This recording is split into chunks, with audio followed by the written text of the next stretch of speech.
remember reading C.S. Lewis books when I was younger. The Lion, the Witch, and the Wardrobe. That was a fun book. And I read his 6 spiritual classics. Mere Christianity was well written and talked about some interesting things. It was originally a radio broadcast, and I remember him mentioning the issue of birth control. So at least he acknowledged it was a real issue, but he refused to address it. And then I remember he also said that we should live as if everything depended on us, but know that it depends upon God. And I think that's a common theme within the more neo-Orthodox theology and Reform Judaism to think that way. And then he wrote Screwtape Letters, which I recall being quoted by President Nixon or one of the presidents in the mid-20th century, and he talked about the death camps and how the problem with these death camps does not begin there, that those camps are just the end result of these white-collar workers who have a very clean outward appearance, their trim nails, and they just sit in an office, and they don't raise their voice at injustice. They'd be like the white moderates, I suppose. And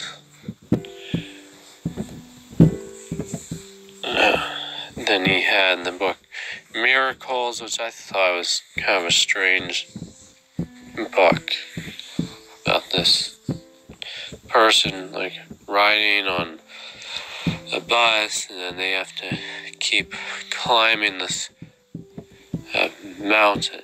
No, that was The Great Divorce. Excuse me. Not Miracles was bigger, more philosophical book. He started with quoting Aristotle, metaphysics, saying that you have to start by asking the right preliminary questions. So C.S. Lewis was very into the Greco-Roman paganism, and he admittedly said he was no Hebraist, didn't really understand or address Judaism or Jewish thought. Then he had The Problem of Pain. That was a good book, saying that God screams at us in our pain. And then I also read this book by him called The Four Loves: the love for God, the highest love, and then the friendship love, the second highest, and then the love for spouse and family. Those are the lowest forms of love. And so I'll move on to books I read in high school. I'd read some Shakespeare, which I didn't really appreciate or enjoy that much at the time, and still don't that much of it. Yeah, I read Julius Caesar and Romeo and Juliet. Yeah, I'm sure I'd appreciate them a little more now if I went back and read them. King Lear, Macbeth, Hamlet, and Merchant of Venice. And I recall reading All Quiet on the Western Front. That was an enjoyable book, talking about how the wrong people are fighting the war. And I completely agree with that concept. That the little people are divided against each other. It's a rich man's war, poor man's fight. And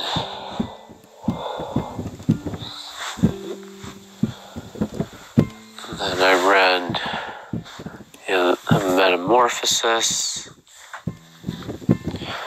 That was kind of a weird book about a man who was a bug.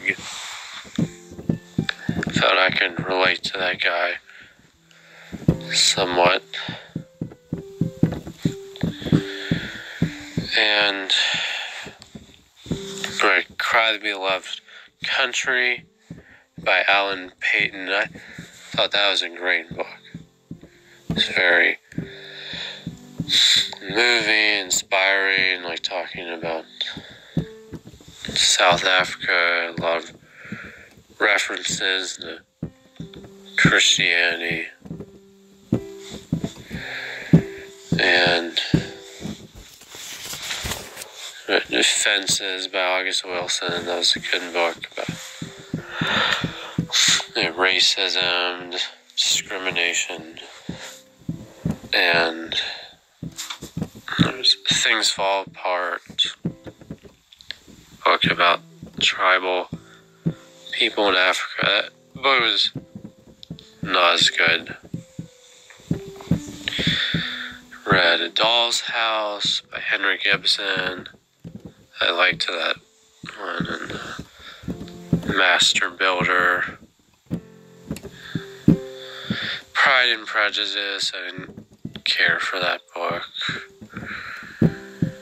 And Crime and Punishment. Yeah, that was a great book.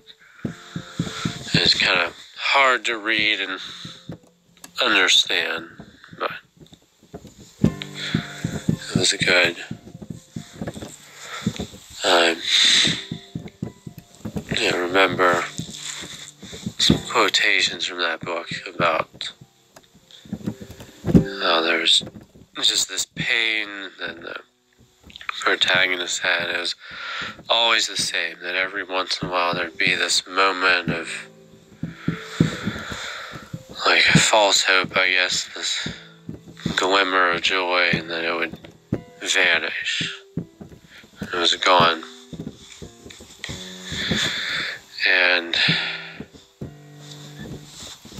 there was Death of a Salesman that was entertaining.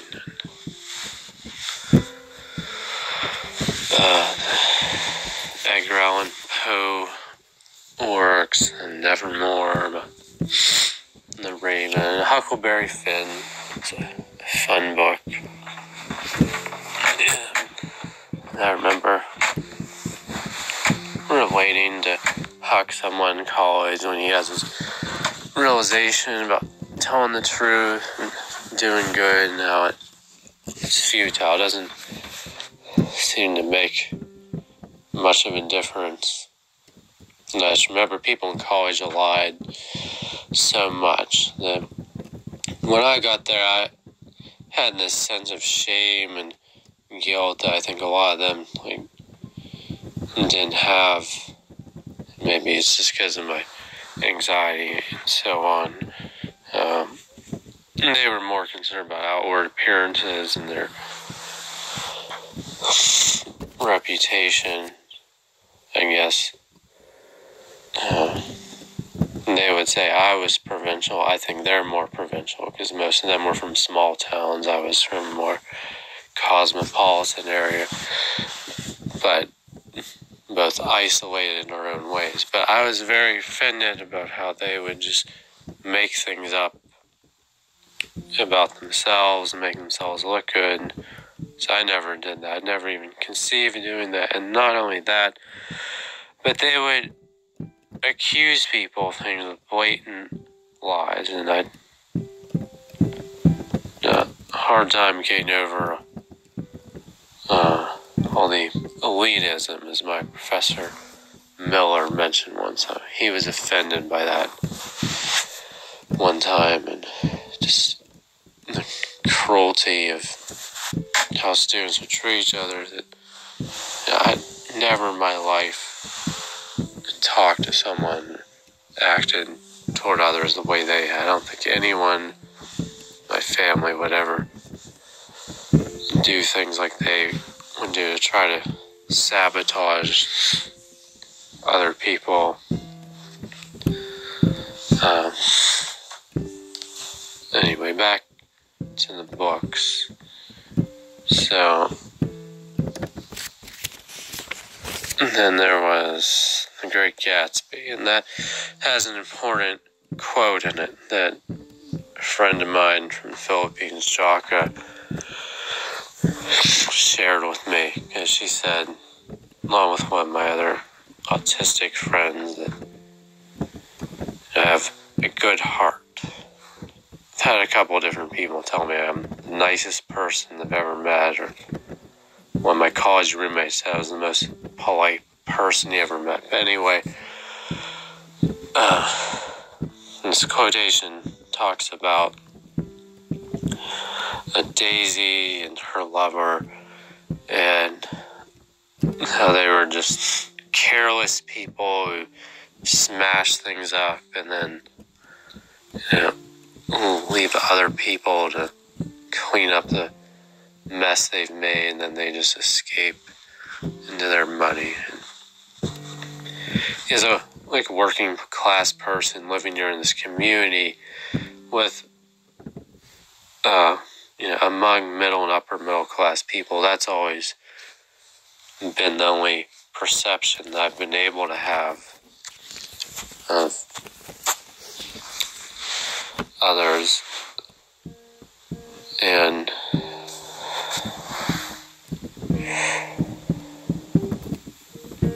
then there was that quotation right at the beginning of Great Gatsby that I think's important for a lot of privileged folks to remember. And so the man's father says, any time that you feel like looking down on someone, just remember that they haven't had all the privileges that you've had.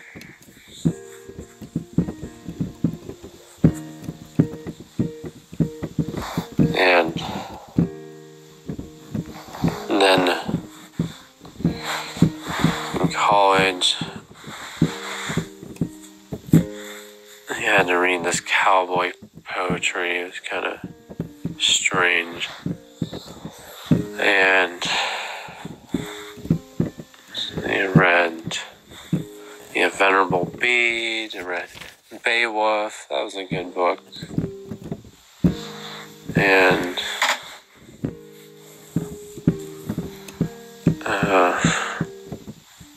had to read a lot of books like Candide and The Chosen, like these ethnic books, I guess, for different history courses that I took.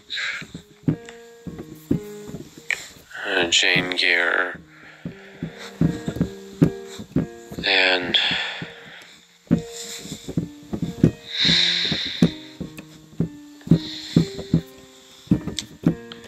I read a number of non-fiction books, like Calvin's Institutes in high school, which I liked reading.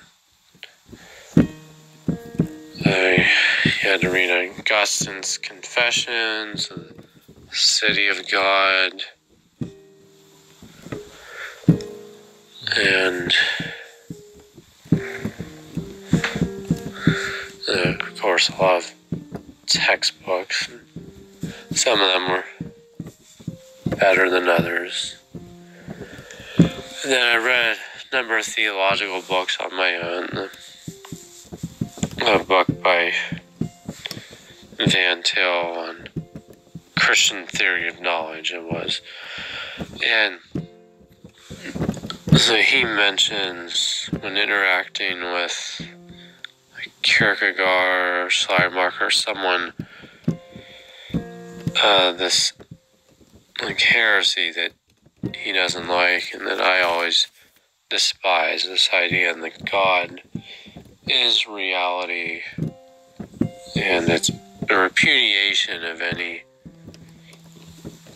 notion of stewardship from the beginning of Genesis, when God commands Adam to care for the creation and to master it. And Rushdoony and North talk about this concept that's crept into churches, the idea of being arrogant toward God by submitting to reality and nature rather than being humble toward God and controlling nature rather than being controlled by it. So I've got a lot of there's Reconstructionist books on the side by North. I recall him talking about in his commentaries on Exodus about the neo-evangelicals, and he accuses them of being like the foremen in Egypt and says that they are the ones keeping the working class Christians in bondage by insulting them and holding them back from making any meaningful progress. And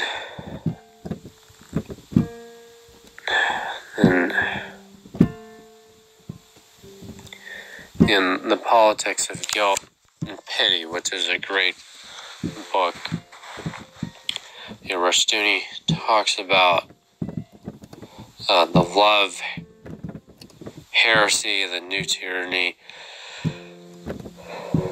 which doesn't sound very good. One should be wary of Rushdoony, but there's a kernel of truth in what he's saying, in which authoritarian people will pretend to care about you just so they can exploit you.